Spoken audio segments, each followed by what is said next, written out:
Good morning sa tanan. Naana po ko i-share sa inyo ba? Sinitabo gabi eh. Siyempre, diri naman ko gatulog no. Diri sa akong duyan. Sa kawasan man ni open area man eh. Na, bandang mga alas 12 sa gabi eh. Pitingan na akong hadluka. Naisig tingog nga wakwak.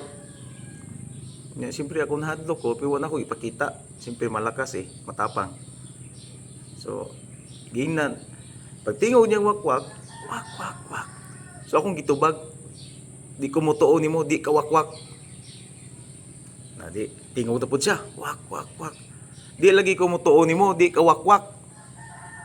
Tingog na po siya. Wak, wak, wak. Suko na nga tingog, wak, wak, wak. Ko, simpag kung saan ko ni mo, di ko mutuo ni mo nga di, nga wakwak ka. Di ka wakwak. So nitingog na po siya, wak, wak. Di lagi ka wakwak. Matay kay ni kalit ba ito nagtugpad isa kong tubangan tapos ni luhod.